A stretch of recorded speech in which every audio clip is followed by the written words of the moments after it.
Hello student, good morning. Welcome to Uran Pathshala. উড়ান পাঠশালায় যে আমাদের অ্যাপ্লিকেশনটা রয়েছে তোমরা নিশ্চয়ই সবাই ডাউনলোড করে নিয়েছো এবং এতটাই ইউজার ফ্রেন্ডলি বা স্টুডেন্ট ফ্রেন্ডলি দেখবে, সেখানে তোমরা একটু ডাউনলোড করে দেখবে, সেখানে এত সুন্দরভাবে আমাদের এই ক্লাসগুলো দেওয়া আছে যে তোমরা সেখান থেকে মক টেস্ট দিতে পারবে, নোটস রয়েছে এবং রেকর্ডেড ভিডিও তো তোমরা পাচ্ছই। আশা করি তোমরা প্রিভিয়াস ভিডিওগুলো প্রত্যেকে দেখেছো। আজকে আমাদের 7 নম্বর ক্লাস হবে এসএলএসটি সংস্কৃত সাবজেক্টের। তো তোমরা নিশ্চয়ই বাড়িতে পড়াশোনা ভালো করে করছো, কারণ সামনে যত দিন যাচ্ছে আমাদের কিন্তু সময় কমে যাচ্ছে, আমাদের হাতে সময় কমে যাচ্ছে। অতএব আমরা চেষ্টা করব যত তাড়াতাড়ি সম্ভব আমাদের সিলেবাসটা কমপ্লিট করে ফেলতে, কারণ সিলেবাস কমপ্লিট করার পর আবার আমাদের রিভিশন আছে, আমাদের মক টেস্ট আছে। আমাদের অ্যাপ্লিকেশনের মধ্যে কিন্তু মক টেস্টও রয়েছে, প্রচুর পরিমাণে মক টেস্ট থাকবে, প্র্যাকটিস সেট থাকবে। তোমরা সেখানে কিন্তু প্র্যাকটিস সেটগুলো ট্রাই করতে পারো, কে কত নাম্বার পাচ্ছ সেগুলো একটু দেখবে। তো সবসময় বলছি উড়ানের সাথে থেকো তোমরা, তোমাদের এসএলএসটির সিলেবাস কমপ্লিটের জন্য বা নিজের প্রিপারেশন কমপ্লিট করবার জন্য কিন্তু উড়ান তোমাদের সাথে সবসময় রয়েছে। তো চলো আজকের আমাদের 7th ক্লাসটা আমরা শুরু করি। তো এই 7th ক্লাস কিসের উপর ভিত্তি করে রয়েছে? 7th ক্লাস হচ্ছে অভিজ্ঞান শকুন্তলম, যেহেতু এখনো কিছু ডিউ রয়েছে আমরা আজকে শেষ করে দেবো। অভিজ্ঞান শকুন্তলমের কিছুটা রয়েছে এবং আমরা কারক বিভক্তিটাও কিন্তু কন্টিনিউ করব। ওকে, তো যতদূর পর্যন্ত আমাদের কারক বিভক্তিটা হয়েছিল আশা করি তোমরা সবাই প্র্যাকটিস করেছো বাড়িতে বা চেষ্টা করেছো। যদি কোনো সমস্যা থাকে নিশ্চয়ই তোমরা বলবে, কমেন্ট সেকশনে বলবে, আমরা তোমাদের জন্য উত্তর নিয়ে হাজির হব। তো চলো শুরু করি। 7th ক্লাস সংস্কৃত অভিজ্ঞান শকুন্তলম। প্রথম যে কোশ্চেন, আমি বলেছিলাম যে সমস্তটা করানো সম্ভব নয় এত শর্ট টাইমের মধ্যে, তো আমরা বেস্ট কিছু কোশ্চেন যেগুলো আসার সম্ভাবনা প্রবল সেগুলো কিন্তু আমরা তোমাদের সাথে আলোচনা করছি। যদি কোনো কোশ্চেন থাকে এছাড়াও যে এটা ইম্পর্টেন্ট বা এটা কি করব না সেরকম কিছু থাকলে তোমরা কমেন্ট সেকশনে অবশ্যই জানাবে। চলো শুরু করি। ফার্স্ট কোশ্চেন, কিং মে বামেতরং নয়নং বিস্ফুরতি। কিং মে বামেতরং নয়নং বিস্ফুরতি। দেখো এটা দন্তেশ্বর হসন্ত আছে, ফর রয়েছে, এটা যুক্তাক্ষর আলাদা হয়ে গেছে কিন্তু উচ্চারণ ঠিক আছে, স্পেলিংও ঠিক আছে, দন্তেশ্বর হসন্ত পড়েছে ওখানে। বিস্ফুরতি উক্তির তাৎপর্য বলো, এটা কোথায় রয়েছে? পঞ্চম অঙ্কে রয়েছে। তো এই যে উক্তির তাৎপর্য, দেখো এই কোশ্চেন গুলো তোমরা যদি ডিটেলসে একটু পড়ে রাখো, এখান থেকে কিন্তু ছোট ছোট ছোট ছোট অনেক ইনফরমেশন আছে যেগুলো তোমাদের পরীক্ষাতে আসতেই পারে।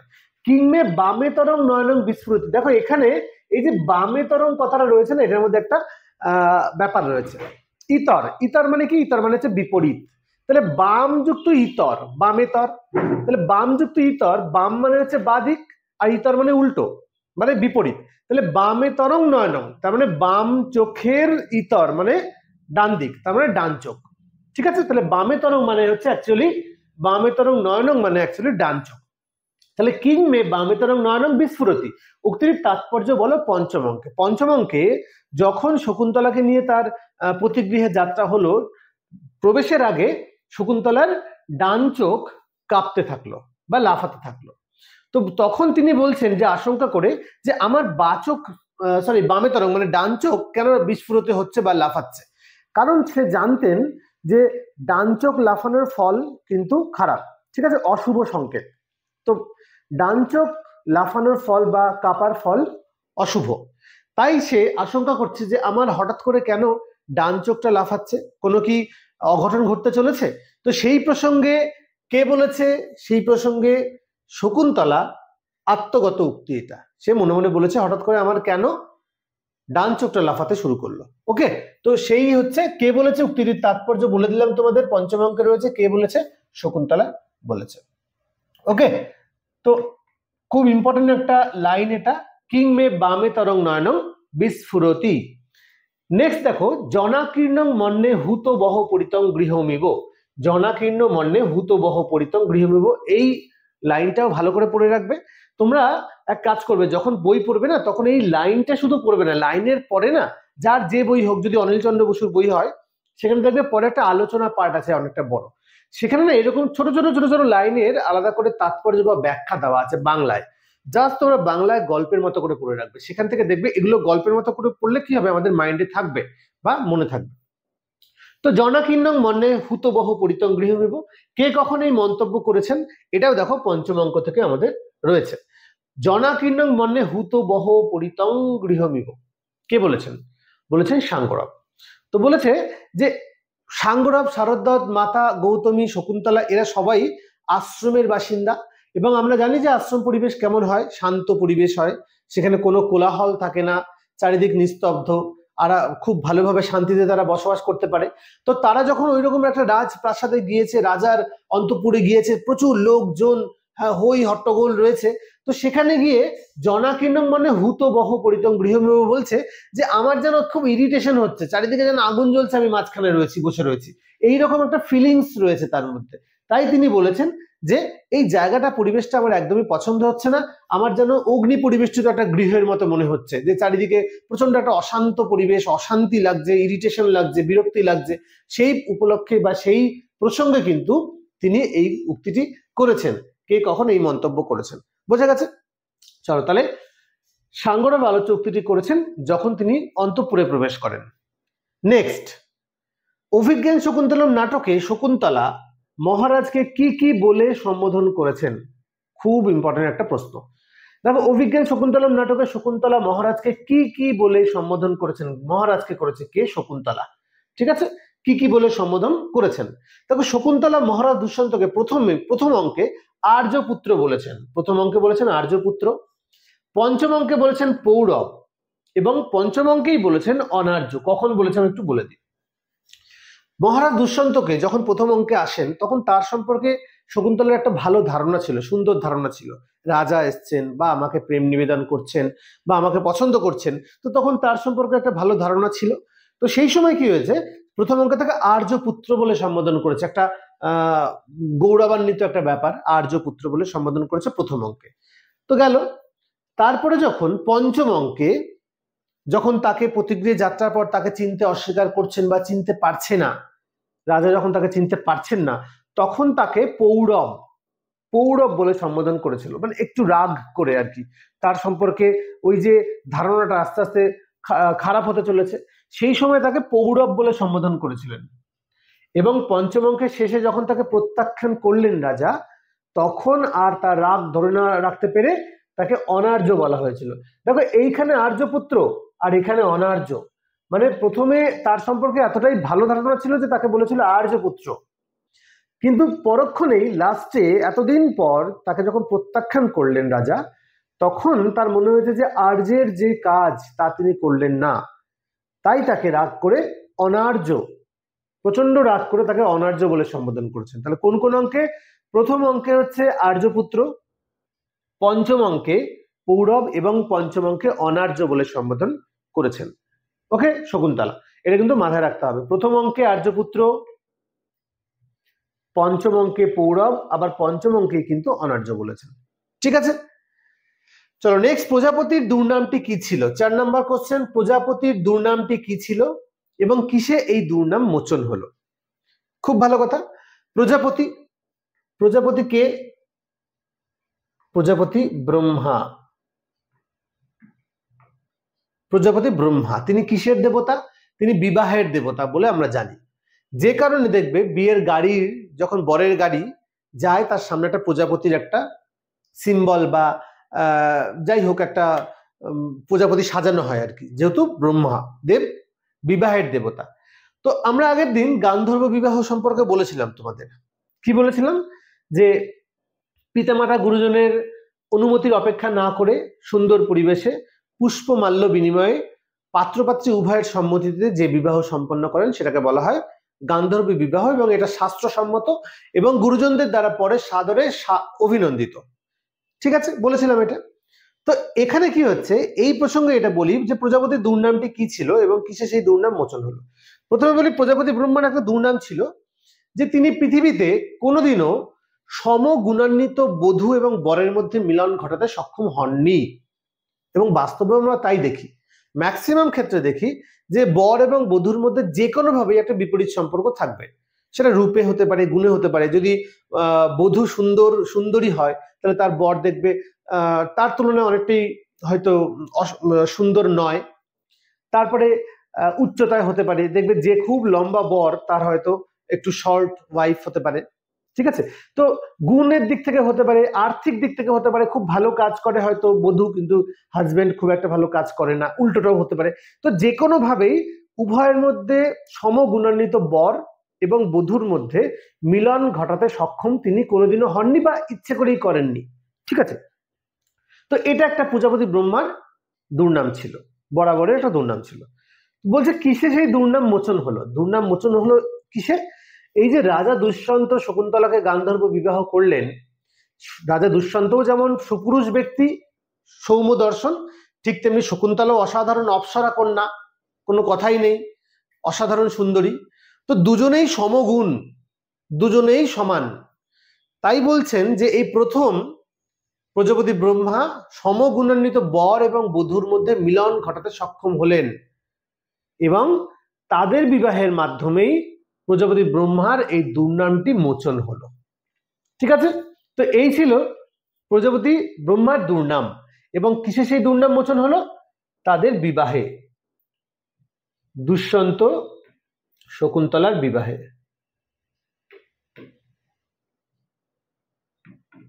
শকুন্তলার বিবাহে এই দুর্নাম মোচন হলো।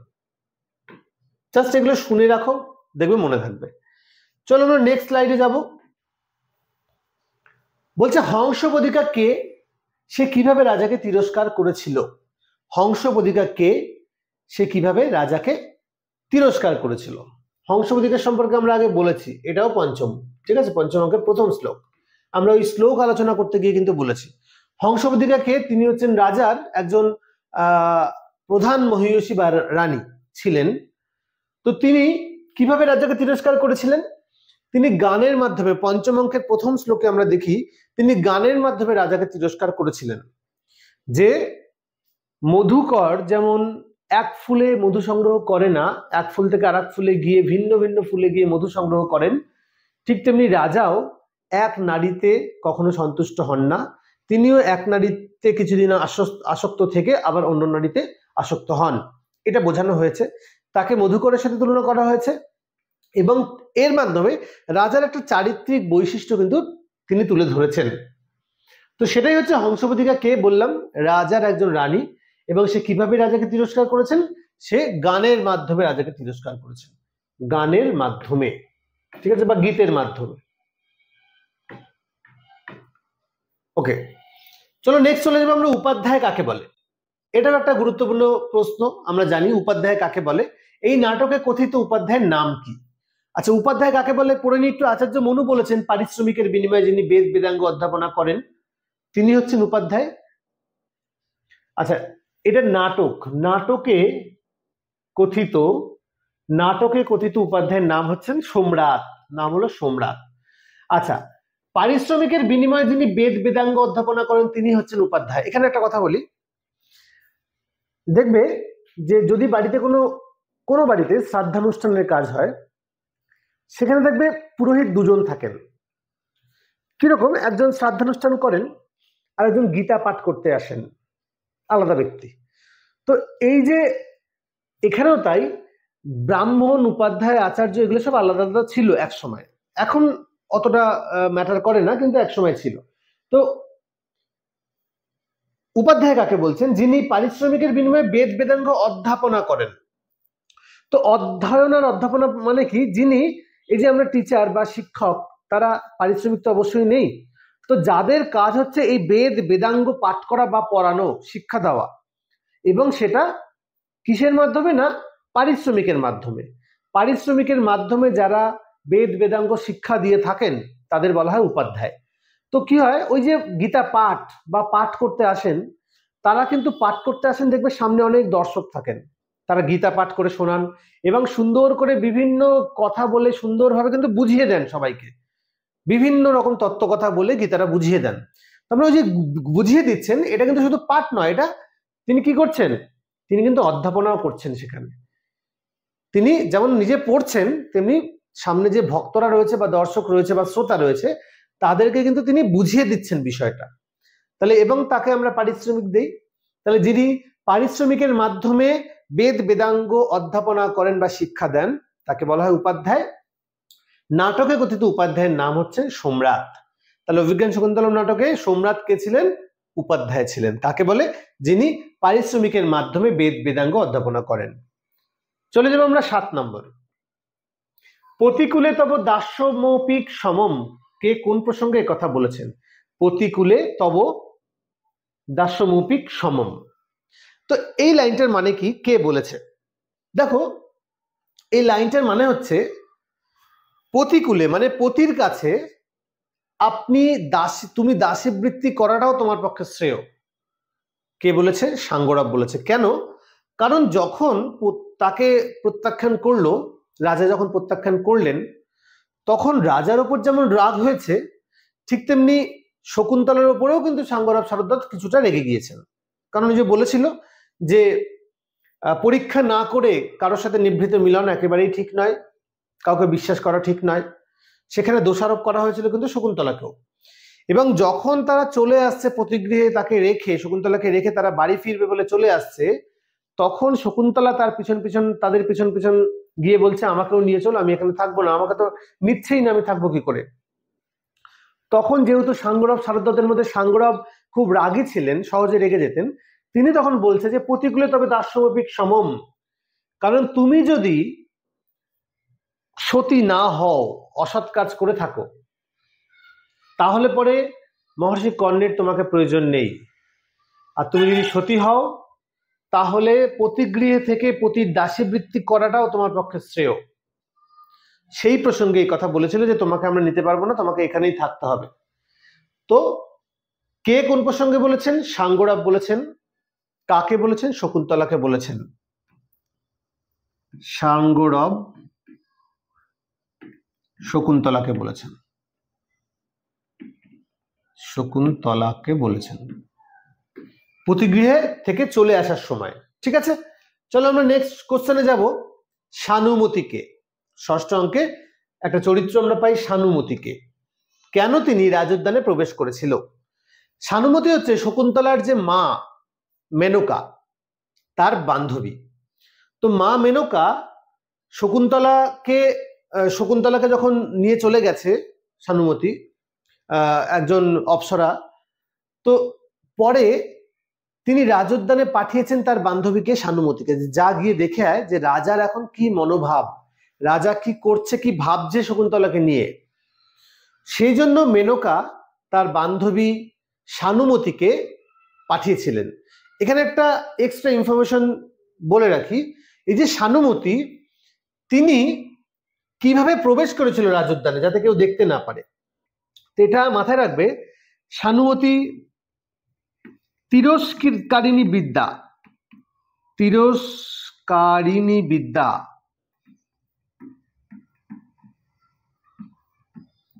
বিদ্যার প্রভাবে, তিরস্কারিণী বিদ্যার প্রভাবে কি হয়েছিল? আশ্রমে, এই রাজোদ্যানে প্রবেশ করেছিল। এবং কেন তিনি রাজোদ্যানে প্রবেশ করেছিল? তিনি প্রবেশ করেছিল যে রাজা শকুন্তলাকে যে প্রত্যাখ্যান করেছে, তারপরে কিভাবে মনোভাব প্রকাশ করেছেন বা তার মনের অবস্থা কি, তিনি কি আদৌ চিন্তিত সেই বিষয় নিয়ে, বা অনুশোচনা করছেন কিনা, বা দুঃখ কষ্ট ফিল করছেন কিনা শকুন্তলা সম্পর্কে, সেটা দেখবার জন্যই কিন্তু সানুমতি রাজোদ্যানে প্রবেশ করেছিলেন। কার কথায়? না, তার বন্ধু মেনকার কথায়। হলো নেক্সট, স্বপ্ন নু মায়ানু মতিভ্রমণু, বিখ্যাত লাইন, অভিজ্ঞান শকুন্তলমের বিখ্যাত লাইন, স্বপ্ন নু মায়ানু মতিভ্রমণু। কে কাকে কোন প্রসঙ্গে কথা বলেছেন? বিদূষক রাজাকে বলেন, রাজাকে আশ্বস্ত করছেন, বোঝাচ্ছেন যে না, আপনি এরকম ভেঙে পড়বেন না, আপনি তো এখন অনুশোচনা করছেন, তো অবশ্যই আপনার সাথে শকুন্তলার মিলন নিশ্চিত, অবশ্যম্ভাবী, সেটা হবেই।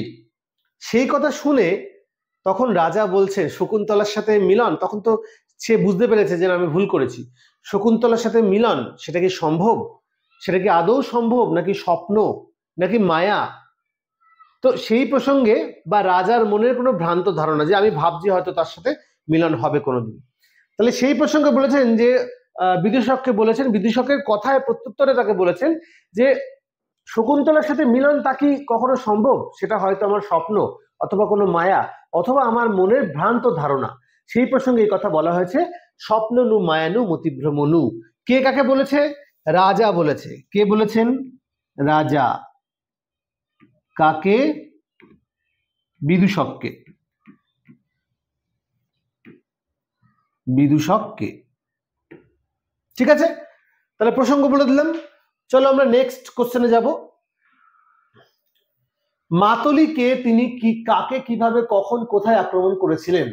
মাতলিকে তিনি কাকে কিভাবে কখন কোথায় আক্রমণ করেছিলেন? এই মাতলি দেখো দেবরাজ ইন্দ্রের সারথি।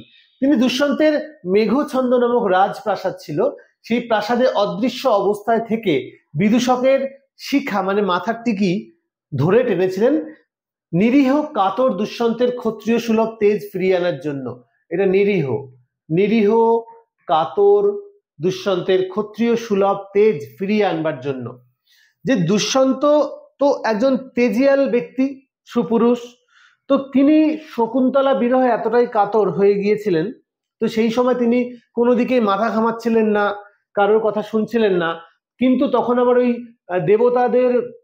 দেবরাজ ইন্দ্র সারথীকে পাঠিয়েছিলেন যে যাও, অসুরদের আক্রমণ থেকে আমাদেরকে রক্ষা করতে পারেন একমাত্র রাজা দুষ্যন্ত। তো তার কাছে যখন এলেন সারথী, তো তাদেরকে কোনোভাবেই মোটিভেট করতে পারছিলেন না যাওয়ার জন্য। তখন সে কি করলেন, অদৃশ্য অবস্থায় বিদূষকের মাথার টিকি ধরে টানছে। রাজাকে তো আর উত্ত্যক্ত করতে পারেন না, তো বিদূষকের মাথার টিকি ধরে টানছেন যে তাদেরকে বিরক্ত করবার জন্য, যাতে সেই তেজ আবার ফিরে পান, রাজা বা বিদূষক তেজ ফিরে পান। ঠিক আছে, এরকম ব্যবস্থা কে এরকম করছে দেখি, সেই রাগটা ফিরে পেলে, সেই জোশ ফিরে পেলে আবার তাকে নিয়ে যেতে সক্ষম হবে অসুর দমন করবার জন্য। তো এটা হচ্ছে উদ্দেশ্য ছিল। তাই দেবরাজ ইন্দ্রের সারথী তিনি দুষ্যন্তের মেঘছন্দ নামক রাজপ্রাসাদ, মাথায় রাখবে মেঘছন্দ রাজপ্রাসাদের নাম কি, মেঘছন্দ রাজপ্রাসাদে অদৃশ্য অবস্থায় থেকে বিদূষকের শিখা মানে মাথার টিকি ধরে টেনেছিলেন কি না, দুষ্যন্তের ক্ষত্রিয় সুলভ তেজকে ফিরিয়ে আনবার জন্য। ওকে, তো নেক্সট সর্বদমন। কে তার এরূপ নাম কে এবং কেন রেখেছিল? সর্বদমন কথাটাই এসছে হচ্ছে সবাইকে দমন করে, সকলকে দমন করে, সকলকে দমন করেন যিনি, তিনি সর্বদমন। আশ্রমে প্রবেশ করে আমরা দেখেছিলাম প্রথমেই যে একটি সিংহ শিশুর কেশর ধরে একটি বাচ্চা ছেলে টানাটানি করছে, কিন্তু সিংহ শিশুটি নির্বিকার। তার মানে সিংহকে সে দমন করে রেখেছে তার কেশর ধরে। কত বড় তার পাওয়ার বা ক্ষমতা বা প্রভাব। তো সকলকে দমন করেন বলেই তার নাম সর্বদমন। কে এই সর্বদমন? রাজা দুষ্যন্ত এবং শকুন্তলার পুত্র, রাজা দুষ্যন্ত এবং শকুন্তলার পুত্র, যার অপর নাম ভরত, যার অপর নাম ভরত, যিনি পরবর্তীকালে ভারত শাসন করেছিলেন, তিনি হচ্ছেন সর্বদমন। তার এরূপ নামকরণ কে এবং কেন রেখেছিলেন? ওই যে বললাম সকলকে দমন করে, আশ্রমের সকলকে সে দমন করে রাখে, তাই কে নাম দিয়েছিল? আশ্রমের পিতা মারীচ এবং তার সমস্ত শিষ্যগণ মিলে তার নাম রেখেছিলেন সর্বদমন। পিতা মারীচ বা ঋষি মারীচ এবং আশ্রম শিষ্যগণ তার নাম রাখেন মারীচ বা সর্বদমন। ঠিক আছে, নেক্সট সর্বদমনের কবচের নাম কি, তার গুণাগুণ বিচার করো। এটা একটা ভালো প্রশ্ন। সর্বদমনের কবচের নাম, তো এই সর্বদমনের একটা কবচ ছিল, হাতে একটা তাবিজ বা কবচ ছিল, মারীচ দিয়েছিলেন। সেই কবচের নাম হচ্ছে অপরাজিতা। কি নাম? অপরাজিতা। অপরাজিতা, সর্বদমনের কবচের নাম অপরাজিতা। এবং তার গুণাগুণ কি? গুণাগুণ হচ্ছে, বলা আছে যে সেই কবচটি যদি মাটিতে পতিত হয় তাহলে সর্বদমন নিজে এবং তার বাবা মা ছাড়া যদি কেউ সেই কবচটি মাটি থেকে তোলে, তাহলে সেই কবচটি সাপ হয়ে তাকে দংশন করবে, যে স্পর্শ করবে তাকে দংশন করবে। এটা দেখো, ওই কবচটা যাতে চুরি না হয় এটা একটা কারণ। এবং যদি কখনো পড়ে যায়, যদি কেউ তোলে, সেটা যদি সাপ হয়ে দংশন না করে, তাহলে তাদের মধ্যে পিতা বা মাতা কেউ একজন হবে, এটা ইন্ডিকেশন। তাই বলছে যে তার গুণাগুণ কি, এই কবচটি এতটাই পাওয়ারফুল যে সেই নিজে এবং তার বাবা মা ছাড়া যদি অন্য কেউ সেই কবচটি স্পর্শ করে, তাহলে কবচটি সাপ হয়ে তাকে দংশন করবে, যে স্পর্শ করবে তাকে। এটা ছিল এই কবচের অপরাজিতা কবচের গুণাগুণ। এটা কিন্তু পরীক্ষায় আগেও এসছে, আবারও আসতে পারে। নেক্সট, ত্রিস্রোতসং বলতে বক্তা কি বুঝিয়েছেন? ত্রিস্রোতসং, তিনটি স্রোত, এটাও খুব ইম্পর্টেন্ট পরীক্ষার জন্য। ত্রিস্রোতসং বলতে বক্তা মাতুলি গঙ্গার তিনটি ধারা কে বলা হয়েছে। গঙ্গার তিনটি ধারার কথা বলেছে। কে বলেছেন? মাতুলি। গঙ্গার যে তিনটি ধারা আছে দেখো কি, স্বর্গে হচ্ছে মন্দাকিনী, স্বর্গে এই গঙ্গা তিন জায়গা দিয়ে প্রবাহিত হয়েছে। একটা হচ্ছে স্বর্গ, মর্ত, পাতাল। স্বর্গ মানে আমাদের মাথার উপরে, আর যেখানে আমরা রয়েছি মর্ত, আর পাতাল হচ্ছে নিচে। তাহলে স্বর্গে হচ্ছে মন্দাকিনী নাম, পৃথিবীতে গঙ্গা আমরা জানি, এবং পাতালে ভোগবতী, ভোগবতীকে বোঝানো হয়েছে। এটা পরীক্ষা কিভাবে আসে যে গঙ্গা পাতালে কি নামে প্রবাহিত? ভগবতী, ভোগবতী, আর দুঃখ না যে কোনো নাম দিয়ে দিল, মন্দাকিনী হতে পারে বা যাই হোক। তো আমাদের মাথায় রাখতে হবে গঙ্গার যে তিনটে স্রোত বইছে, স্বর্গে হচ্ছে মন্দাকিনী, মর্তে হচ্ছে গঙ্গা আমরা জানি, এবং পাতালে হচ্ছে ভগবতী। ঠিক আছে, এটা কিন্তু খুব ইম্পর্টেন্ট। ওকে, তো এটা একটু মাথায় রাখবে। চলো নেক্সট, শ্রদ্ধা বৃত্ত বিধি। এই পুরো পেজটার মধ্যে যে কটা আছে সবকটাই এখানে ইম্পর্টেন্ট গুলোই দিয়েছি, এই কটা একদম সুপার ইম্পর্টেন্ট। তো শ্রদ্ধা বৃত্ত বিধিশ্চেতি বলতে বক্তা কাদের বোঝাতে চেয়েছেন? শ্রদ্ধা বৃত্ত বিধিশ্চেতি বলতে বক্তা কাদের বোঝাতে চেয়েছেন? দেখো এই যে তিনটে শব্দ আছে, শ্রদ্ধা, বৃত্ত এবং বিধি। দেখো শ্রদ্ধা হচ্ছে শকুন্তলা, বৃত্ত হচ্ছে সর্বদমন, আর বিধি বলতে রাজা দুষ্যন্তের কথা বলা হয়েছে। দেখো এখানে আমরা জানি যে শ্রদ্ধা, আমরা যদি বাস্তব দিয়ে বিচার করি, শ্রদ্ধা, শ্রদ্ধার পাত্র কারা? আমরা কাকে শ্রদ্ধা করি? দেখবে সবার আগে লেডিস ফার্স্ট বলি, আমরা মহিলাদেরকে আগে সম্মান জানাই, তাই না? তো উইশ করলে আগে মহিলাদেরকে উইশ করতে হয়। তো একই রকমের শ্রদ্ধা, এখানে যে তিনজন রয়েছে, একটা ফ্যামিলিতে তিনজন, বাবা মা এবং সন্তান, তাদের তিনজনকেই বুঝিয়েছে এই তিনটে শব্দের মাধ্যমে, শ্রদ্ধা, বৃত্ত, বিধি। শ্রদ্ধা মানে অবশ্যই যিনি মহিলা, মানে শকুন্তলা, তাহলে শ্রদ্ধা হচ্ছে শকুন্তলা। আচ্ছা, বৃত্ত, বৃত্ত মানে কি? সম্পদ, বৃত্ত মানে সম্পদ, তাহলে বাবা মার সম্পদ কে? সন্তান নিশ্চয়ই, তাহলে সর্বদমন। এবং বিধি, বিধি মানে হচ্ছে নিয়ম, আইন, কানুন। তো একটা বাড়ির যিনি হেড, কে সে? রাজা দুষ্যন্ত, সে হচ্ছে বিধান দেবেন, তিনি হচ্ছেন বিধি। তাহলে যে বিধান দেন রাজা দুষ্যন্ত, বিধি। শ্রদ্ধা হচ্ছে শকুন্তলা, এবং বৃত্ত মানে ধনসম্পদ, তাদের ধনসম্পদ হচ্ছে সর্বদমন। তো এই হচ্ছে শ্রদ্ধা, বৃত্ত, বিধি। চলে যাবো আমরা নেক্সট স্লাইডে। আমাদের অভিজ্ঞান শকুন্তলম শেষ। মোটামুটি যতটা কভার করা যায়, যত কম সময়ে আমরা সেটা শেষ করলাম। এবারে এগুলো ভালো করে পড়বে, রিভিশন দেবে, এবং বাড়িতে প্রত্যেকে ওই মোটা বইটা শেষ করবে, বাংলাটা পড়ে, অর্থগুলো পড়ে, আলোচনা প্রসঙ্গ পড়ে, তাহলেই হবে। চলো, কারক বিভক্তি, অপাদান কারক ও পঞ্চমী বিভক্তি আমাদের চতুর্থী পর্যন্ত হয়েছিল, অপাদান ও কারক এবং পঞ্চমী বিভক্তি। তো ধ্রুবম অপায় অপাদানম, প্রথম সূত্র হচ্ছে ধ্রুবম অপায় অপাদানম। দেখো, ধ্রুবম অপায় অপাদানম, ধ্রুবম, ধ্রুব কথার অর্থ কি? ধ্রুব কথার অর্থ হচ্ছে স্থির। আচ্ছা, অপায় মানে হচ্ছে বিচ্ছেদ, অপাদান। তাহলে স্থির বস্তু থেকে যা বিচ্ছিন্ন হবে, যে স্থির বস্তু থেকে বিচ্ছিন্ন হবে সেটা হচ্ছে অপাদান। তাহলে কি বললাম? ধ্রুব থেকে যাহা বিচ্ছিন্ন হবে সেই ধ্রুবটা এখানে অপাদান হবে, স্থির বস্তুটা হচ্ছে অপাদান হবে। ক্লিয়ার? তাহলে আমি একটা উদাহরণ দিয়ে বলি। বৃক্ষাত, বৃক্ষাত, আম্রম পততি, মানে বৃক্ষ থেকে বা বৃক্ষ থেকে বা গাছ থেকে আম পড়ছে। তা বৃক্ষাতটা এখানে অপাদান হবে। কেন? বৃক্ষ স্থির রয়েছে, আমটা হঠাৎ করে পড়ে গেল, সচলকে এখানে আম। তাহলে বৃক্ষ থেকে আমটা বিচ্ছিন্ন হলো, তাহলে স্থির এখানে ধ্রুব হচ্ছে বৃক্ষ, সেই জন্য বৃক্ষাত পদটা কিন্তু অপাদান হলো। সূত্র হচ্ছে ধ্রুব অপাদানম। তাহলে ধ্রুব অপায় অপাদানম সূত্রানুসারে বৃক্ষাত পদে অপাদান কারক এবং অপাদানে পঞ্চমী বা পঞ্চমী অপাদানের সূত্রানুসারে পঞ্চমী বিভক্তি হয়েছে, এটা আমরা বলতে পারি। এবার এখানে একটা প্রশ্ন আসতে পারে, আমি একটা উদাহরণ দিচ্ছি। ধাবতঃ অশ্বাৎ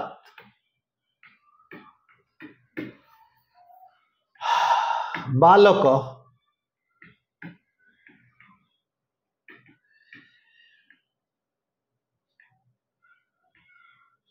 পততি।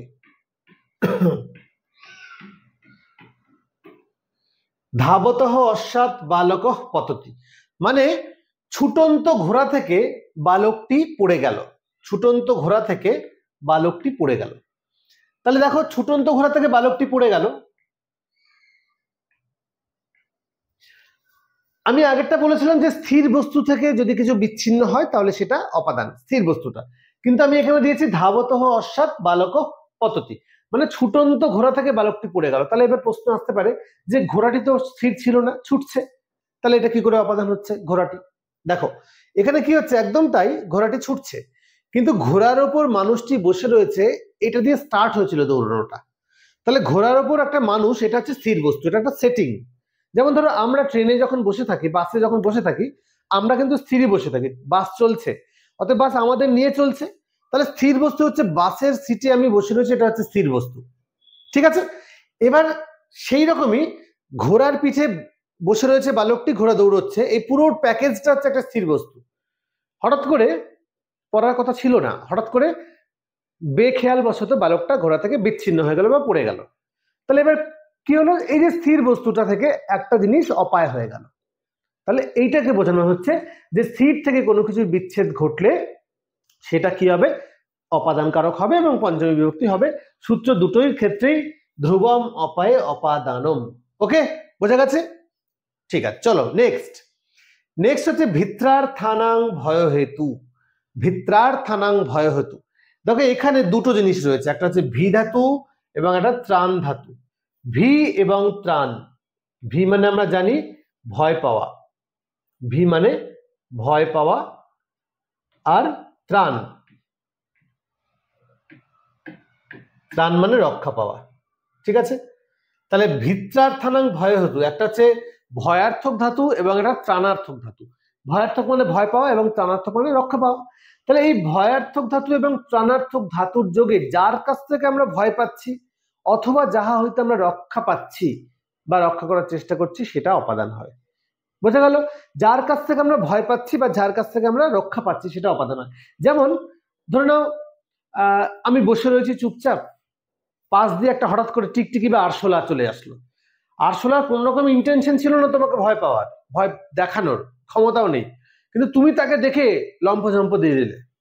তার মানে কি হচ্ছে, আরশোলা তোমাকে ভয় দেখায়নি, তুমি তাকে দেখে ভয় পেয়েছো।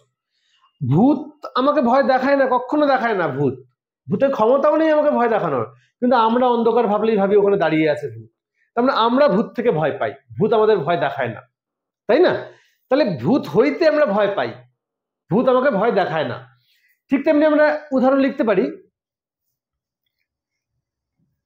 বালকঃ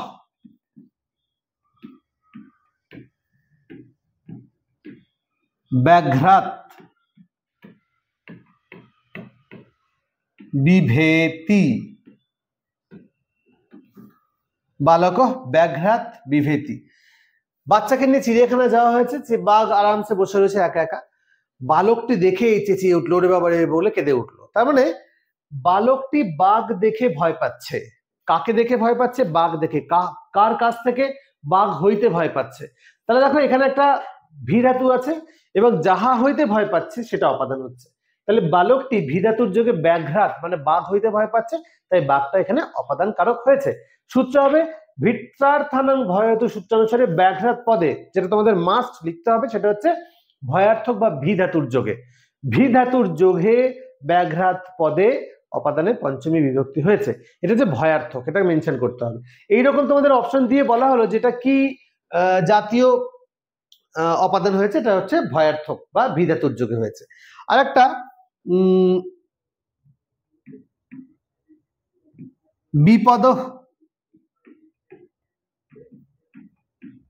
ত্রায়স্য, বিপদ, এক মিনিট, বিপদ ত্রায়স্য মাম।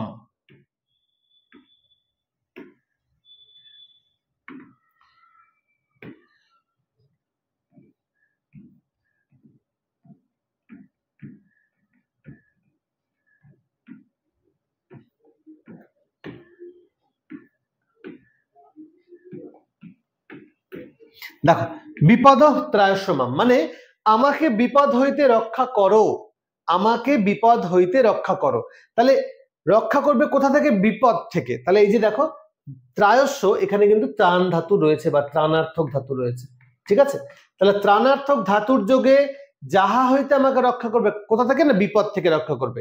তাই বিপদটা হচ্ছে এখানে ভিত্রার্থানাং ভয়তু সূত্রানুসারে, এটাও তাই হয়েছে, ভিত্রার্থানাং ভয়তু সূত্রানুসারে ত্রাণার্থক ধাতুর যোগে বিপদ শব্দে কি হয়েছে না, পঞ্চমী বিভক্তি হয়েছে। বোঝা গেছে? তাহলে ভিত্রার্থানাং ভয়তু কি বলছে, ভয়ার্থক এবং ত্রাণার্থক ধাতুর যোগে যাহা হইতে ভয় পাবো বা ত্রাণ পাবো সেটা এখানে পঞ্চমী বিভক্তি হবে। নেক্সট, আখ্যাত উপযোগে। দেখো এটাও একটা খুব ভালো একটা সূত্র আমরা বলতে পারি যে আখ্যাত উপযোগে, দেখো এখানে কি হচ্ছে, আখ্যাত উপযোগীটা কি হচ্ছে, আখ্যাত কাকে বলা হয়, আখ্যাত। দেখো আখ্যাত যার কাছ থেকে আমরা নিয়মপূর্বক শিক্ষা গ্রহণ করি, যার কাছ থেকে নিয়মপূর্বক শিক্ষা গ্রহণ করা হয় তিনি আখ্যাত। এটা মনে রাখতে হবে, যার কাছ থেকে নিয়মপূর্বক শিক্ষা গ্রহণ করা হয় তিনি আখ্যাত। যেমন ধরো আমরা এই বিভিন্ন জায়গায় সভা হয়, বিভিন্ন রাজনৈতিক নেতা বক্তব্য রাখেন, একদিন বক্তব্য রাখলেন চলে গেলেন, কেউ আমরা তার কথা শুনি কেউ শুনি না, ঠিক আছে। তাহলে তিনিও কিন্তু আমাদের সামনে বক্তৃতা রাখছেন, কিন্তু তিনি আখ্যাত নন, কারণ তার কাছ থেকে আমরা নিয়মপূর্বক কিছু শিক্ষা গ্রহণ করি না। কিন্তু শিক্ষক, আচার্য, গুরু এদের কাছ থেকে আমরা নিয়মপূর্বক শিক্ষা লাভ করছি। ধরো আমরা পাঠ শুনতে যাচ্ছি বা গীতা শিখছি, তাহলে একদিনে তো সম্ভব নয়, পার্ট বাই পার্ট। তোমরা যেমন এখানে পড়ছো, আজকে কারক বিভক্তি, কালকে সমাস, বা কারক বিভক্তি একটা একটা করে আমরা কারকে যাচ্ছি। তার মানে এই যে নিয়মপূর্বক একটা অধ্যয়ন করছি, তাহলে যার কাছ থেকে নিয়মপূর্বক অধ্যয়ন করা হয় বা শিক্ষা লাভ করা হয় তিনি আখ্যাত। এবং এই আখ্যাত যিনি আছেন তাতে গিয়ে কি হবে না, পঞ্চমী বিভক্তি হবে। কি বললাম, যিনি আখ্যাত তাতে গিয়ে এই পঞ্চমী বিভক্তিটা হবে। ওকে, তাহলে দেখো আমরা উদাহরণ দেখব। শিষ্য আচার্যাৎ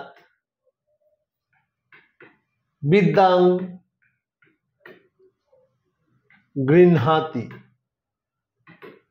তাহলে শিষ্য আচার্যের কাছ থেকে বিদ্যা লাভ করছে, বিদ্যা তো আর একদিনে হয় না, তাহলে বিদ্যা ক্রমান্বয়ে হয় বা পরম্পরা অনুযায়ী হয়। তাহলে যার কাছ থেকে নিয়মপূর্বক হয়, পরপর শিক্ষা গ্রহণ করছে, তিনি হচ্ছেন আখ্যাত। তাহলে শিষ্য আচার্যাৎ বিদ্যাং গৃহ্ণাতি, আখ্যাত উপযোগে সূত্রানুসারে আখ্যাত আচার্যাৎ পদে, আখ্যাত আচার্যাৎ পদে কি হয়েছে না, পঞ্চমী বিভক্তি হয়েছে।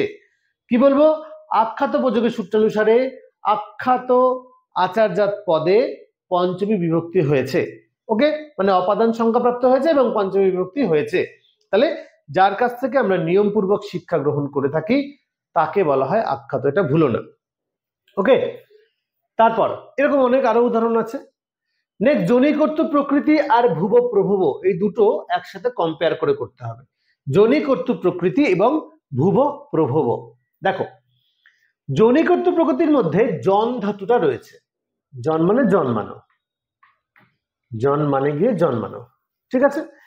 আর ভুব প্রভুর মধ্যে ভূ ধাতু রয়েছে, কিন্তু দুটোর মধ্যে পার্থক্য একটা রয়েছে, সেটা কি, জনিকর্তৃ প্রকৃতিটার মধ্যে আমরা ব্র্যাকেটে লিখতে পারি বা এটাকে বলা হয় সাধারণ উৎপত্তি,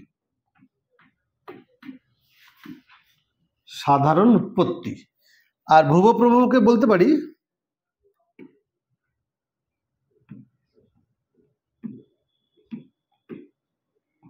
প্রথম প্রকাশ।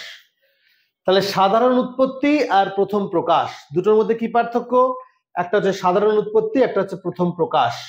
তাহলে দেখো সাধারণ উৎপত্তি মানে হচ্ছে যখন তখন উৎপন্ন হতে পারে, যতবার ইচ্ছা উৎপন্ন হতে পারে। কিন্তু প্রথম প্রকাশ সেটা নয়, প্রথম প্রকাশ একবার মাত্র উৎপন্ন হয়েছে এবং এখনো কন্টিনিউ চলছে, সেটা হচ্ছে প্রথম প্রকাশ। কি বললাম, সাধারণ উৎপত্তি হচ্ছে যতবার ইচ্ছা, যখন ইচ্ছা, যেখানে ইচ্ছা। আর প্রথম প্রকাশ হচ্ছে একবার মাত্র উৎপন্ন হয়েছে, এখনো সেটা চলছে, সেটাকে বলা হয় ভুব প্রভব। চলো দেখি, যেমন আমরা বলতে পারি দুগ্ধাত ঘৃতং জায়তে।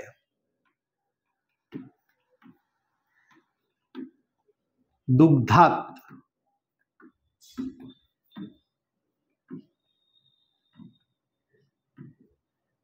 ঘৃতং জায়তে। দুগ্ধাত ঘৃতং জায়তে মানে দুগ্ধ হইতে ঘি তৈরি হয়। তার মানে দেখো, দুগ্ধ হইতে ঘি তৈরি হলো, দুধ এনে সর দিয়ে আমরা ঘি তৈরি করলাম, খাওয়া হয়ে গেল। আবার দুধ এনে আবার জাল দিচ্ছি, আবার সর তৈরি করে আবার আমরা ঘি তৈরি করছি, খাওয়া হয়ে গেল। আবার মনে হচ্ছে আরো তৈরি করব, আবার যতবার আমি দুধ জাল দিয়ে ঘি তৈরি করতে চাইবো ততবার কিন্তু ঘি তৈরি হবে। তার মানে এটা একটা সাধারণ একটা বিষয়। ঠিক আছে, আর একটা উদাহরণ আমরা দিতে পারি, লোভাত পাপং জায়তে। লোভ হইতে পাপের জন্ম হয়। যতবার তুমি লোভ করবে তত তোমার পাপ হবে, যতবার লোভ করবে তত তোমার পাপ হবে। তার মানে এগুলো একটা সাধারণ উৎপত্তি, সাধারণ বিষয়। তো যখন এইরকম সাধারণ বিষয় বোঝাবে এবং একটা উৎপন্নবোধক শব্দ থাকবে বা ধাতু থাকবে, দেখো জায়তে রয়েছে, তখন কি হবে? যোনি কর্তৃ প্রকৃতি, সাধারণ উৎপত্তি বোঝাতে।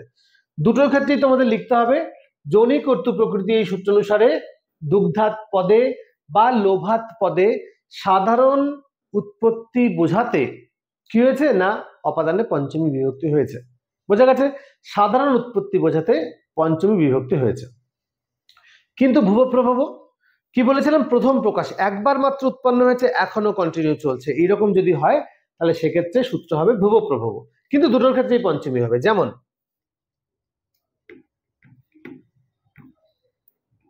হিমালয়াত গঙ্গা প্রবহতি। হিমালয়াত গঙ্গা প্রবহতি মানে হিমালয় থেকে গঙ্গা প্রবাহিত হচ্ছে। হিমালয় থেকে গঙ্গা প্রবাহিত হচ্ছে। দেখো, হিমালয় থেকে গঙ্গা একবার মাত্র প্রবাহিত হওয়া শুরু করেছে, কিন্তু এখনো কন্টিনিউ চলে যাচ্ছে, কোনো রকম বিরাম নেই বা শেষ হয়ে গেছে আবার অন্য জায়গা থেকে তৈরি হয়েছে, এরকম নয়। গঙ্গা একবার মাত্র হিমালয় থেকে উৎপন্ন হয়েছে, যেটা এখনো বয়ে চলেছে। তাহলে এইটা হচ্ছে প্রথম প্রকাশ বোঝাচ্ছে, যেখানে যত ইচ্ছার ব্যাপার নেই, যতবার ইচ্ছা ব্যাপার নেই, একবার প্রথম প্রকাশ। তাহলে যেখানে প্রথম প্রকাশ বলবে সেখানে কি হবে? ভুব প্রভব এই সূত্র হবে। তাহলে এটা কি হবে? ভুব প্রভব এই সূত্রানুসারে হিমালয়াত পদে প্রথম প্রকাশ বোঝাতে হিমালয়াত পদে ভুব প্রভব সূত্রানুসারে অপাদানে পঞ্চমী বিভক্তি হয়েছে। বোঝা গেছে দুটোর মধ্যে পার্থক্য? তাহলে এটা হচ্ছে সাধারণ উৎপত্তি আর এটা হচ্ছে প্রথম প্রকাশ, দুটো যেন গন্ডগোল না হয়। ভুব প্রভব প্রথম প্রকাশ, যোনি কর্তৃ প্রকৃতি, জন ধাতু রয়েছে, নর্মাল উৎপত্তি। ক্লিয়ার? চলো নেক্সট। পরাজেরো সরো। দেখো, পরাজেরো সরো এখানে কি আছে? এখানে কয়েকটা জিনিস আছে, একটু বলে দিই। পরা পূর্বক জি ধাতু মানে পরাজিত হওয়া বা পরাজিত করা, কিন্তু এখানে সরো কথার অর্থ হচ্ছে সহ্য বোঝাবে, সহ্যের বাইরে বোঝাবে। হ্যাঁ, সহ্যের বাইরে বা অসহ্য বোঝাবে, মানে সহ্যের মতো একটা ব্যাপার থাকবে। দেখো, আমি তাকে হারিয়ে দিলাম, আমি শত্রুকে হারিয়ে দিলাম, এখানে সহ্যের ব্যাপার নেই। একটা গল্পের মাধ্যমে বলি, পরাজেরো সরো, পরাপূর্বক জি ধাতুর যোগে যা সহ্যের বাইরে চলে যাবে সেটা হচ্ছে অসহ্য বোঝাবে, এবং এরকম অসহ্য বোঝালে যাহা হইতে অসহ্য সেটা পঞ্চমী বিভক্তি হবে। যেমন আমি দুটো সূত্র উদাহরণ লিখছি। রাজা শত্রুং পরাজয়তে।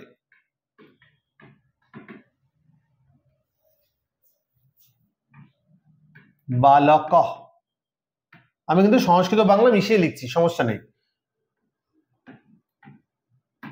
অধ্যয়নাৎ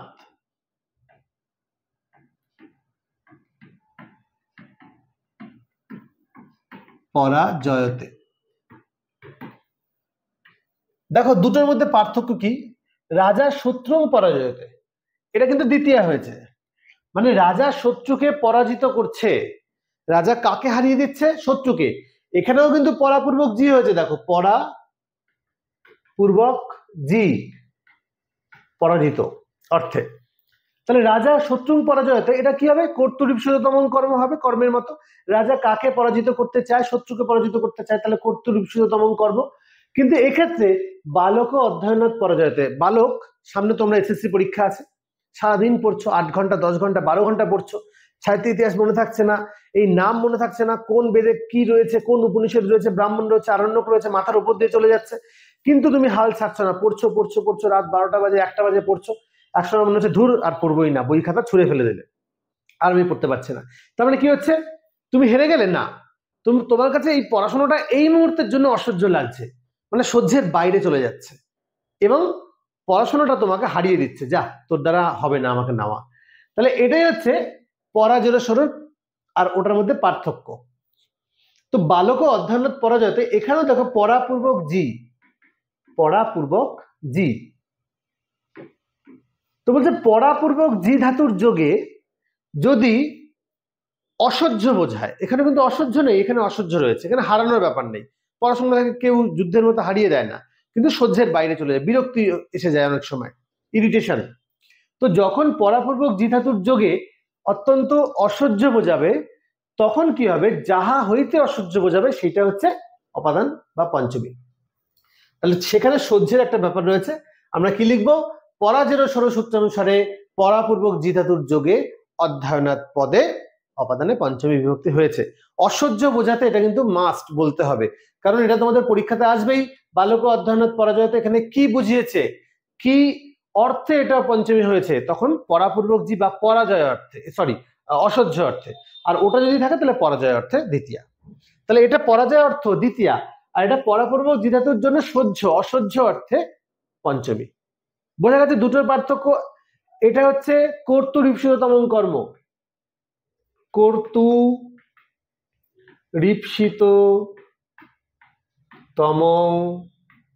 কর্ম, এই সূত্র অনুসারে এটা দ্বিতীয় বিভক্তি হয়েছে, আর এটা পরাজয় সূত্র অনুসারে পরাপূর্বক জি ধাতুর যোগে অসহ্য বোঝাতে পঞ্চমী বিভক্তি হয়েছে। আশা করি বুঝতে পেরেছো। পঞ্চমীর মধ্যে সব থেকে ইম্পর্টেন্ট হচ্ছে ল্যাব ল্যাপে কর্মোন্নধিকরণে চ, এটা সব থেকে ইম্পর্টেন্ট একটা শ্লোক, খুব ভালো করে বুঝবে। এখান থেকে কিন্তু অনেক সময় পরীক্ষায় আমরা পারি না বা ভুল করে ফেলি। দেখো এখানে কি হচ্ছে, ল্যাব লোপে কর্মণি অধিকরণ, লাভ প্রত্যয় লোপে কর্মকারক এবং অধিকরণ কারক হতে পারে, চ রয়েছে, মানে চ মানে এবং। লাভ প্রত্যয় লোপে দেখি আমরা উদাহরণের মাধ্যমে একবারে চলে যাই। বললাম যে রাজা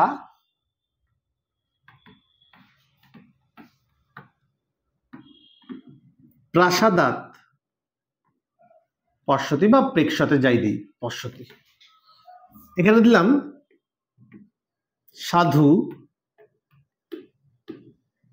আসনাৎ পশ্যতি।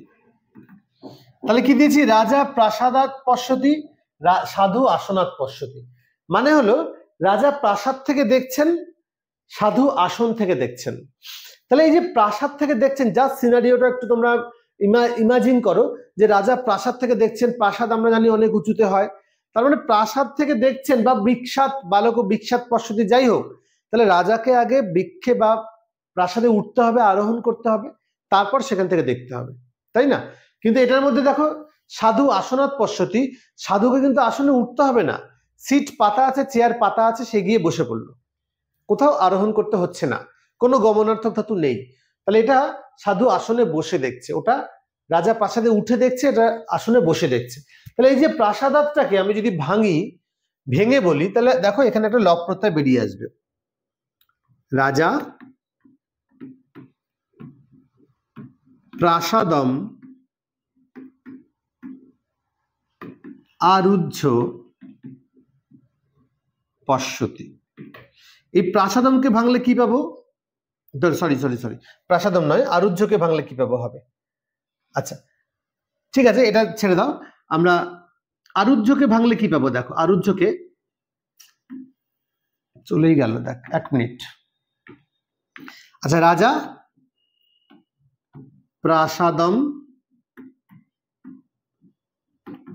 আরুহ্য, দেখো এই আরুহ্যকে ভাঙলে কি বলবো? আপূর্বক রুহ লব, আপূর্বক রুহ ধাতু লব প্রত্যয়।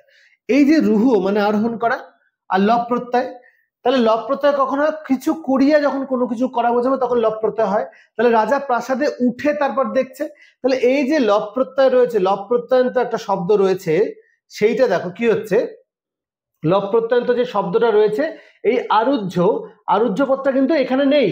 তার মানে রাজা প্রাসাদ থেকে দেখছে, এটাকে আমরা ভাঙলেই পাবো রাজা প্রাসাদে উঠে দেখছে। তাহলে আরোহণ করতে হচ্ছে, কোথায় আরোহণ করছে না গমনাত্মক ধাতু, প্রাসাদে উঠে দেখছে। তার মানে যখনই আরুহ্য চলে আসে তখন প্রাসাদটা কিন্তু কর্ম হয়ে যাচ্ছে, প্রাসাদটা কর্ম হয়ে গেল, তাই না?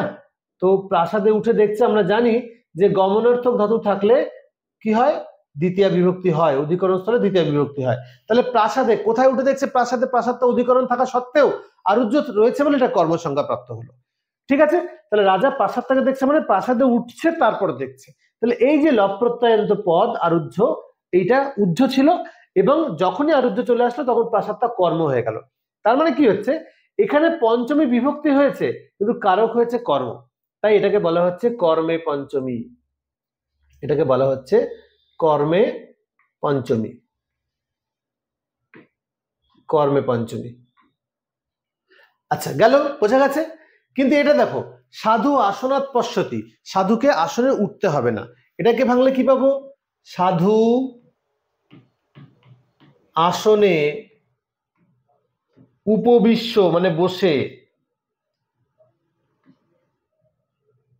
পশ্যতি, সাধু আসনে উপবিশ্য, উপবিশ্বকে ভাঙলে পারবো উপ, উপপূর্বক, দেখো উপপূর্বক বিষ ধাতু লব প্রত্যয়, উপপূর্বক বিষ লব প্রত্যয়, বিষ মানে হচ্ছে উপবেশন করা, তাহলে উপপূর্বক বিষ মানে উপবেশন করা, তার সাথে লব প্রত্যয়। তার মানে সাধু আসনে উপবেশন করে দেখছে, সেটাকে আমরা শর্টে বলতে পারি যে সাধু আসন থেকে দেখছে। তাহলে ওটা প্রাসাদ থেকে দেখছে মানে প্রাসাদে উঠে দেখছে, এটা আসন থেকে দেখছে মানে আসনে বসে দেখছে। তাহলে দুটোর ক্ষেত্রেই দেখো একটা করে কিন্তু লব প্রত্যয়ন্ত পদ উহ্য রয়েছে, এখানে উপবিশ্য নেই আর ওখানে হচ্ছে আরুহ্য নেই। তাহলে কি হচ্ছে, এই যে উপবিশ্য যখনই হচ্ছে তখন তার গমনার্থক ধাতু নেই যে আমি এটাকে আসনটাকে কর্ম করব, সেজন্য আসনটা দেখো অধিকরণ, অধিকরণী কিন্তু রয়ে গেছে, এটা অধিকরণী রয়ে গেছে। ঠিক আছে, কিন্তু ওটা গমনার্থক ধাতু আছে বলে অধিকরণের স্থলে কর্মসংজ্ঞা প্রাপ্ত হয়েছে, তাই এটা কর্মে পঞ্চমী হয়েছে, আর এটা কি হয়েছে, অধিকরণে পঞ্চমী বিভক্তি হয়েছে, যেহেতু গমনার্থক ধাতু নেই। তাহলে লব প্রত্যয় লোপ পেলেই এক জায়গায় চলে আসলো কর্মে, এক জায়গায় চলে আসলো অধিকরণ। সেটাই বলেছে যে ল্যাব লোপে কর্মণি অধিকরণে চ, লব প্রত্যয় লোপ পেলে কর্মে অথবা অধিকরণে পঞ্চমী বিভক্তি হতে পারে। খুব ইম্পর্টেন্ট, এটা পরীক্ষাতে কিভাবে আসবে, এইটা দিয়ে বলবে যে সাধু আসনাৎ পশ্যতি দিয়ে বলবে কিসের উদাহরণ, তখন আমাদেরকে বলতে হবে অধিকরণে পঞ্চমী, অধিকরণে পঞ্চমী। আর এটাকে এটাকে কি বলবো, কর্মে পঞ্চমী। এই দুটো কিন্তু মাথায় রাখো, কর্মে পঞ্চমীর উদাহরণ আর অধিকরণে পঞ্চমীর উদাহরণ আলাদা। ঠিক আছে, চলো নেক্সট চলে যাবো আমরা পঞ্চমী বিভক্তে। পঞ্চমী বিভক্তকে কি বলবো, এটাকে বলা হয় অপেক্ষার্থে পঞ্চমী, এটা সোজা, অপেক্ষার্থে পঞ্চমী। তুলনা বোঝাবে, তুলনা দুরকম হয়, একটা ভালো দিয়ে একটা খারাপ দিয়ে, একটা উৎকর্ষ একটা অপকর্ষ। তাহলে যদি দুজনের মধ্যে কাউকে উৎকর্ষ বা অপকর্ষজনিত কারণে ভালো বা মন্দ বোঝায়, তুলনা করা বোঝায়, তাহলে যার কাছ থেকে আমরা উৎকর্ষ বা অপকর্ষ বোঝাচ্ছি সেটাকে পঞ্চমী বলা হচ্ছে, কি না অপেক্ষার্থে পঞ্চমী। উদাহরণ দেখো, বলা হলো ব্যাঘ্র মৃগাত বলবান, ব্যাঘ্র মৃগাত বলবান। আর একটা বলা হলো, এটাকে ঘুরিয়ে বলছি, মৃগ ব্যাঘ্রাত হীনা। তাহলে বোঝা গেল একটা দিয়ে দুটো। দেখো কি হচ্ছে, ব্যাঘ্র মৃগাত বলবান মানে বাঘ হরিণের থেকে শক্তিশালী। তাহলে দেখো দুজনের মধ্যে তুলনা করছে বাঘ এবং হরিণ, তার মধ্যে কি হয়েছে, এখানে উৎকর্ষ হয়েছে, বাঘ কর্তা মৃগর থেকে শক্তিশালী, তার মানে উৎকর্ষ বুঝিয়েছে। আর এখানে মৃগ বাঘের থেকে হীন, তার মানে হরিণটি বাঘের থেকে দুর্বল, অপকর্ষ বুঝিয়েছে। দুজনের মধ্যে তুলনা হচ্ছে, তাহলে যখন দুজনের মধ্যে তুলনা হবে এবং উৎকর্ষ অপকর্ষ দিয়ে তুলনা হবে তখন সেখানে কি হবে, পঞ্চমী বিভক্ত হবে, যার কাছ থেকে তুলনা হবে। তাহলে বাঘ কার থেকে বলবান, মৃগর থেকে বলবান, তাই পঞ্চমী বিভক্তি সূত্রানুসারে মৃগাত পদে উৎকর্ষ বোঝাতে পঞ্চমী বিভক্তি হয়েছে, আর এটা হচ্ছে অপকর্ষ বোঝাতে। ঠিক আছে, অপকর্ষ বোঝাতে পঞ্চমী বিভক্তি হয়েছে। এই হচ্ছে ব্যাপার পঞ্চমী বিভক্তি। আশা করি প্রত্যেকে বুঝতে পেরেছো। চলো চলে যাবো আমরা নেক্সট স্লাইডে। বারণার্থান আমিপ্সিতম। দেখো বারণার্থান আমিপ্সিতম, বারণ একটা ক্রিয়া, ঠিক আছে, বারণ করা বোঝাবে বা বারণ ক্রিয়াটা বাক্যের মধ্যে থাকবে। তো যখন বারণ ক্রিয়ার ঈপ্সিত, বারণ ক্রিয়ার যেটা ঈপ্সিত সে সবসময় পঞ্চমী হয়। যেমন আমি একটা উদাহরণ দিতে পারি, বিখ্যাত লাইন, যবেভ্য, এখানে লিখি যবেভ্য গাং বারয়তি, যবেভ্য গাং বারয়তি, মানে জব শুকোতে দিয়েছি, গরু এসে জব খেয়ে নিচ্ছে, তখন আমরা কি করছি, তাড়াচ্ছি তাকে। তাহলে এই যে বারয়তি, এটা হচ্ছে বারণ ক্রিয়া, এটা বারণ ক্রিয়া। তাহলে বারণ ক্রিয়া আমরা কাকে বারণ করছি, গাংকে, মানে গরুকে বারণ করছি। কি থেকে, আমার ঈপ্সিত কোনটা, আমি কোনটাকে চাইছি, এই যে গরুকে বারণ করছে মানে কি, আমি কাকে রক্ষা করতে চাইছি, জবকে রক্ষা করতে চাইছি। তাহলে বারণ ক্রিয়ার ঈপ্সিত কোনটা, জব, বোঝা গেছে। জব থেকে আমরা রক্ষা করছি কাকে, গরু থেকে আমরা রক্ষা করছি জবকে।